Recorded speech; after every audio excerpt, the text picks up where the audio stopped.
আসসালামু আলাইকুম, welcome to my channel ওডি রান্নাঘর। কিভাবে হোটেল স্টাইলে সহজেই লাচ্ছা পরোটা তৈরি করা যায় সেই রেসিপি আজকে আপনাদের সঙ্গে শেয়ার করব। আর সাথে থাকছে বিভিন্ন টিপস অ্যান্ড ট্রিক্স। আশা করছি ভিডিওটা না টেনে সম্পূর্ণ মনোযোগ দিয়ে দেখবেন। তাহলে চলুন কথা না বাড়িয়ে ঝটপট লাচ্ছা পরোটা তৈরি করে দেখাই। প্রথমে এখানে একটা বোল নিয়ে মেজারমেন্ট কাপের 1.5 কাপ পরিমাণ ময়দা নিয়েছি। আর এই পরোটার জন্য ময়দাটা নেওয়ারই চেষ্টা করবেন। দিয়ে দিচ্ছি স্বাদমতো লবণ, দিয়ে দিচ্ছি 1.5 চা চামচ পরিমাণ চিনি, আর দিয়ে দিচ্ছি 1 টেবিল চামচ পরিমাণ রান্নার রেগুলার তেল। সব কিছুকে ভালো মতো একটু মেখে ময়দার সঙ্গে মিশিয়ে নিচ্ছি। এখন নর্মাল তাপমাত্রার পানি দিয়ে একটা সফট ডো তৈরি করে নেব।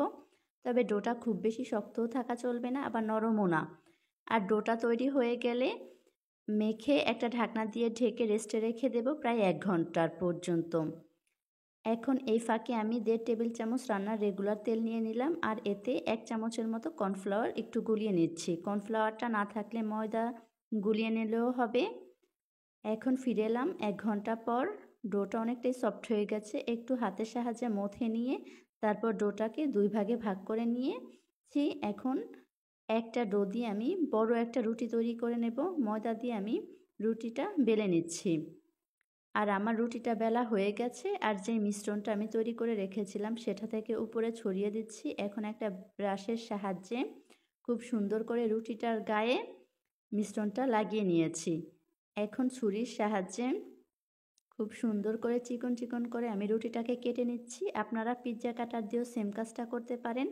আর যত বেশি চিকন করে কাটা হবে পরোটা ততই সুন্দর হবে। আর আমার সবটা কাটা হয়ে গেছে।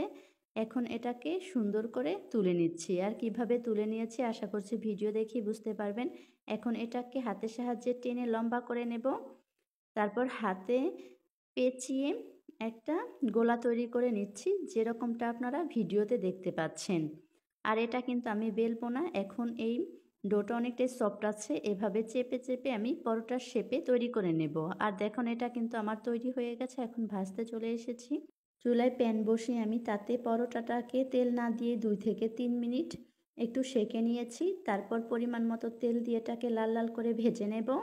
একটু সময় লাগে। দেখুন লেয়ারগুলো স্পষ্টই বোঝা যাচ্ছে কি সুন্দর হয়েছে। আর ভাজা হয়ে গেলে এটা আমি তুলে নিচ্ছি। আর এটা ভাজার ক্ষেত্রে তেলটা একটু বেশি পরিমাণেই লাগে। আর এটা দেখতে যতটা সুন্দর, খেতেও কিন্তু মাশাআল্লাহ অসাধারণ। এখন এগুলোকে আমি একটু হাতের সাহায্যে চেপে নিচ্ছি, যেরকমটা ভিডিওতে দেখতে পাচ্ছেন। ময়দা দিয়ে করার কারণে এটা একটু বেশি ক্রিস্পি হয়েছে। আর দেখুন লেয়ারগুলো কি সুন্দর স্পষ্ট বোঝা যাচ্ছে। আমার আজকের আয়োজন এ পর্যন্তই। ফিরবো নতুন ও সহজ কোনো রেসিপি নিয়ে। সে পর্যন্ত সবাই ভালো থাকবেন, সুস্থ থাকবেন। আল্লাহ হাফেজ।